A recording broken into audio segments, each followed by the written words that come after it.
con las reservas del personaje al que bauticé como Lord Montajes hace algunos años, me refiero a Carlos Loret de Mola, ha publicado que se ha realizado el hackeo de miles de documentos confidenciales del ejército y que Latinus revisó esos documentos y que entre otras cosas revelan cómo el presidente supuestamente ha escondido hospitalizaciones y diagnósticos médicos graves.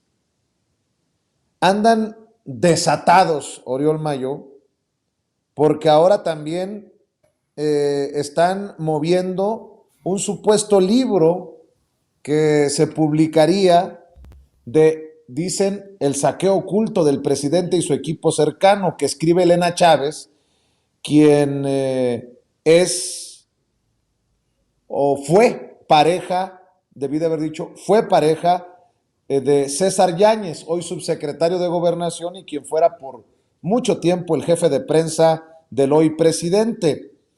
El prólogo de este supuesto libro que saldría lo escribe Anabel Hernández. Así que en medio de hackeos y documentos que dice tener Loret de Mola y Latinus, y este libro que se llamaría El Rey del Cash, yo pregunto, ¿y por qué no lo...? O sea, por ejemplo, de este libro, tanto se ha investigado al presidente Andrés Manuel López Obrador y me sorprende que el prólogo lo escriba Anabel Hernández porque por muchos años escuché de la que fue gran amiga mía, Anabel Hernández, que había investigado hasta por debajo de la lengua al presidente Andrés Manuel López Obrador y que no había un solo indicio de corrupción.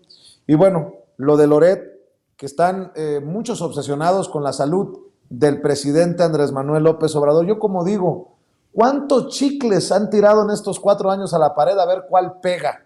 Mi querido Oriol, ¿qué relevancia tendría que se dé un hackeo a la Secretaría de la Defensa Nacional, que los documentos lleguen, por pura coincidencia, no vayan a pensar mal, a Latinus de Loret, si es que se confirma el hackeo? Por ahí espero que nos confirmen si se trata de una noticia falsa mañana, en la mañanera precisamente, y este libro de la expareja de César Yáñez, que ya lo traen en boga los conservadores, como si hubieran encontrado la piedra preciosa que tanto han buscado para tumbar al presidente. Bueno, como diría cualquiera, esto es un golpeteo casi semanal, mensual, aunque bueno, en la vida... Sí, no, exacto, bueno, es imparable, digamos, ese sexenio de que uno no descansa, ¿no? Como que caray, ¿no? Como que no descansan. Bueno, de verdad que no descansan, porque déjame acordarme, yo cuando llegué a Ciudad de México, bueno, yo en 2006 estuve en la Resistencia, bueno, me gustaba, así viví en el Zócalo 8 semanas, lo cual agradezco, porque no se puede decir que vivas en una tienda de campaña en el Zócalo, no se puede decir siempre, pero dicho esto, me acuerdo que después viví rentado en casa de una señora ahí por más o menos por Coyoacán. Yo creo que cada mañana una señora que fue un tiempo hija de un priista notable en Coyoacán y su mamá pues de la Cruz Roja, y ella priista muy enervada, aún traía su mucama, aún traía el mandil de Salinas, ella estuvo en la campaña con Salinas, le iba bien hasta que empezó a caer, estuvo en la Fiscalía, Ministerio Público, abogada, y me acuerdo que cada mañana que la veía bajaba decía, esta mañana a ver si puedo matar a López Obrador. Cada mañana me saludaba, ¿cómo estás? A ver si esta mañana me encantaría poder matar a López Obrador. Si tuviera un fusil, mataría a López Obrador. Digo, bueno, yo pobre ya, pues, digo, oye, pues no sé, pues cálmate, pero cada día así debe ser terrible, ¿no? O sea, ¿cómo se puede vivir así? Debe ser muy cansado. Entonces, por ejemplo, estoy en el libro de se vende Luz de Elena Chávez, apenas sé quién es, estoy enterándome del chisme, será el chisme de las semanas, seguramente, se puede decir mucho de César Yáñez, sabremos algunas historias de la corte, esa mujer me impresiona mucho su Twitter, ahora estoy entrando, muchos perros abandonados, la gente que ama mucho a los perros generalmente tiene cierto odio a la humanidad, es una cosa que, no, así como Hitler con su perro, que era muy bonito, su pastor alemán, pero en general es un poco como provoca cierta inquietud ver tanto perro abandonado en su cuenta de Twitter y a la vez ese furibundo odio de esas clases, digamos, decentes de la Ciudad de México contra el que fue su regente. Dicho esto, a ver, es una constante, habrá más. La idea permanente, y es importante el tema del ejército.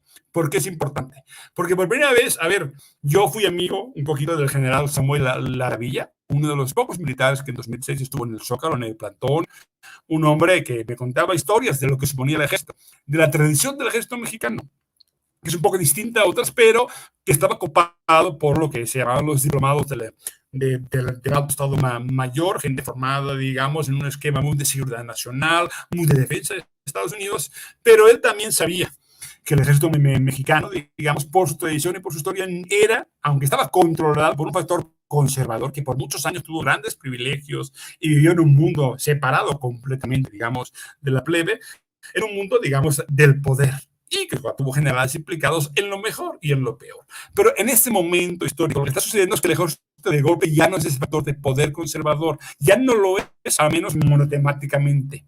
Ya no es ese bloque. Ya hay la posibilidad de convertir al ejército en dos cosas, que está explicado por algunos analistas. Por un lado, en un constructor de obras públicas. A mí me parece fascinante que, digamos, esa genialidad. Oigan, ¿qué hacemos con cuerpos de ingenieros, con un ejército, digamos, que ya se usó en catástrofes? ¿Por qué no usarlo para generar obras públicas sin la vía del contratismo ilimitado, que siempre creó monstruos como ICA y otros grandes corporativos que vivían, digamos, de subrogar esas obras? ¿Por qué no hacerlo el Estado? Finalmente, el ejército es parte funcional del Estado. Es una parte importante. Y lo segunda, esa parte de conseguir que una parte de la ciudad pública, digamos, una guardia civil, una gendarmería, o unos carabineros se formen a través de un cuerpo que finalmente sería el más viable para operar en algún sentido en zonas donde, por ejemplo, pienso en Guanajuato. Tengo un amigo en Celaya y bueno, que además se volvió muy anti-AMLO, pero me sorprendió hace apenas un mes diciéndome, bueno, que menos que en Celaya llegó la Guardia Nacional, porque es que esto era imposible. Apenas estaba en una taquería hace 2 meses y mataron a un taquero frente a él. O sea, esa es la vida real fuera de la Ciudad de México, donde empieza a haber finalmente una policía de investigación. Pero esos son los estados. El gobierno podría llegar a generar una Guardia Civil. Y digo Guardia Civil porque aunque es odiosa, y la conozco bien, me torturó en el año 92, pero también es un cuerpo muy eficaz, con muy buena inteligencia y, por cierto, el menos corrupto dentro de los ámbitos de policiales o, digamos, de cuerpos policiales en España. Es una cuestión. Todo esto, insisto, va a ser una constante y poca constante. Por un lado, el ejército creo que va a ser el frente más importante. Es un frente que creo que Víctor también lo puede entender, casi esquizofrénico. Por un lado, no la militarización, por el otro, defender al ejército de cuando se le acusa de que hay gente implicada en el caso, digamos, de Ayotzinapa. Entonces, la posibilidad de que el ejército tome un papel distinto, que no estábamos acostumbrados, porque por regla y en general, excepto algunas excepciones notables, como ese general del cual fui amigo y que murió hace unos pocos años, digamos, no fue la mejor en general, su papel fue terrible, pero hay, pese a todo, una diferencia en su formación, en su nacimiento, que permiten que ahora haya un recambio. Eso sí es un cambio de régimen. Y ahí es donde gente como Fernández Meléndez, gente de la Marina, sectores del ejército que existen naturalmente, que odiaban a Obrador, porque eso me lo decía el general Laravilla. Había gente dispuesta, incluso en 2006, casi con ganas de sacar los tanques. Nunca se hizo, porque ahí sí que el ejército nunca tomó ninguna decisión en contra del orden institucional. Eso nunca pasó. Pero sí había gente enojada, obviamente. Esa gente existe, es la gente que usa a Fernández Meléndez como su portavoz y es gente que además está jugando ahora a intoxicar una relación que creo que a futuro sería importante, pero cambiaría algunos términos de relación que permitirían que cuando acabe Obrador siga habiendo la posibilidad de una transformación siempre que, bueno, no lleguen algunos sectores más conservadores o reaccionarios. Pero dicho esto, la cuestión es que es un tema que va a seguir. Habrá una consulta en enero, seguirán promoviendo ese clima casi de crispación interna y por tanto veremos cosas muy fuertes. Pero también, y ahí acabo, creo que contra el presidente, dicho aunque ahora salga este libro, el momento clave fue la famosa la Casa Blanca, digamos, de hijas del hijo, fue el momento en que intentaron el golpe contra el presidente. No funcionó realmente, falló y entonces lo que hay ahora sí permitirá una situación de crispación permanente, que es un poco la idea, y que complique cosas tan importantes como el caso, digamos, ¿no? de Ayotzinapa. Pero insisto, de Anabel Hernández, pese a ese momento, insisto, que qué bueno, sinceramente, que algunas personas digamos, de ese Star System mexicano, a la vez se exponen como personas en sí mismos, se van exponiendo en su mitomanía particular y, digamos, en la destrucción de la propia carrera, porque finalmente lo que se consigue formando parte de este show de polarización, de esta trinchera mediática contra los fantasmas del autoritarismo, es literalmente destruir las semillas, destruir una carrera que en un sentido, por un tiempo, fue importante. Eso pasaría con mucha gente. Si algo habrá provisto ese sexenio, será una oxigenación mediática muy importante. Ya nada será igual porque la clave para que un periodista se entronice es que todo el mundo lo tome como referente. Cuando es parte, digamos, de una pelea de grupos, naturalmente se pierde toda posibilidad que sea tomada en cuenta como referente para todos. Dicho, son cosas que van a pasar. Hablaremos de este libro que sí es la próxima semana. Habrá mucho chisme, tendremos mucho sobre la corte, el Versalles espejista, lo que uno quiera. Pero sinceramente, lo que más importante aquí es el tema del ejército. Creo que se está intentando forzar las cosas a un nivel de generar internamente una crispación que hay que seguir, porque es a la vez muy interesante, muy paradójica, y a la vez de la cual puede salir algo bueno en realidad, porque insisto, el ejército era algo que uno daba por perdido, en cierto sentido. Estaba allí, mejor no meterse, pero la persona que se implica también en parte de un proceso de transformación es interesante. Insisto, lo que a mí más me gusta es lo que no se habla, que se convierta, en vez de que ICA sea privada, pues que sea una ICA pública. Si eso siguiera, una tendencia que me parece realmente importante. Ahí yo acabo porque creo, Vicente, que habrá mucho más, porque esto no acaba nunca. Así es la esquizofrenia de la oposición, mi querido Víctor, para cerrar contigo. Fíjate que estaba escuchando al maestro Oriol Mayo y fíjate, Víctor, que pensaba, qué cosas, ¿no? Se habla del hackeo por parte de Loret de Mola en momentos en que el ejército está en el ojo del huracán y pareciera que todo es una película de Hollywood. Yo no creo en las coincidencias, mi querido Víctor. Si es que esto que publica Loret de Mola resulta ser cierto. ¿Cómo ves, Víctor? Justo iba yo a empezar por ahí. Digo, si ya Héctor de Mauleón se avienta a falsificar cables, según esto de la embajada, y pésimamente escritos, pues yo creo que ya se van a seguir ahí, seguido, ¿no? O sea, pues inventando cosas. Y a ver, compraban. Ahora sí que ya es la posverdad de la posverdad, porque pues al menos en la otra, pues te sacaban alguna cosa y la interpretaban a su manera, o sesgaban la información, o medias verdades, pero ya Héctor de Mauleón la semana pasada inauguró ahora sí la mentira, ¿no? Como tal. Y además la mentira burda. Bueno, no es la primera vez, que también hacen eso, o sea, falsificando documentos. Entonces, pues no me extrañaría, honestamente, que es un hackeo masivo.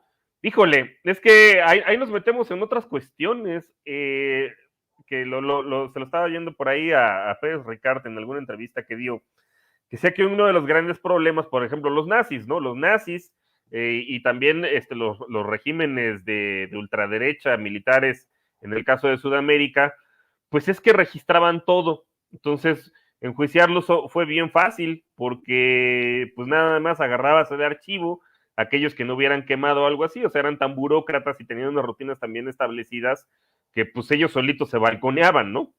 Y el problema con México, o sea, con las policías judiciales o incluso el propio ejército, es que no registran nada, no son tan burócratas o no son tan buenos en ese sentido.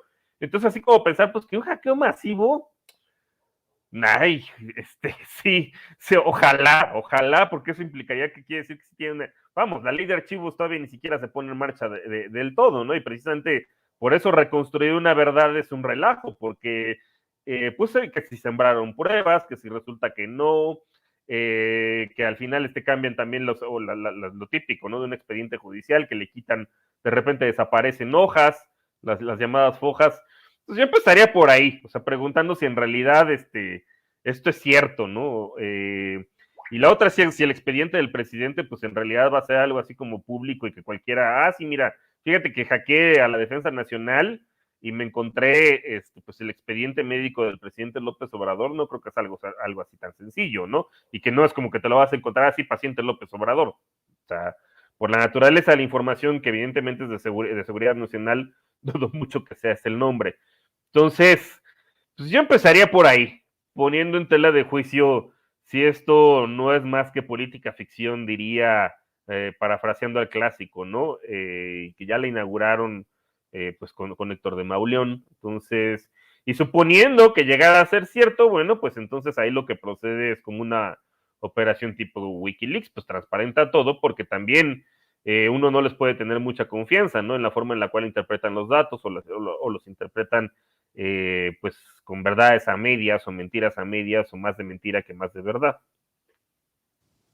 Pues mi querido Víctor Aramburu, como dice el maestro Oriol Mayó, esto va para largo y nos va a dar para mucho de qué hablar en la siguiente mesa de diálogo en la que nos encontremos. ¿Por qué no por lo pronto cerramos invitando a la gente a tus espacios? No solamente en redes sociales, sino los espacios que conduces en la televisión pública de la Ciudad de México, querido Víctor.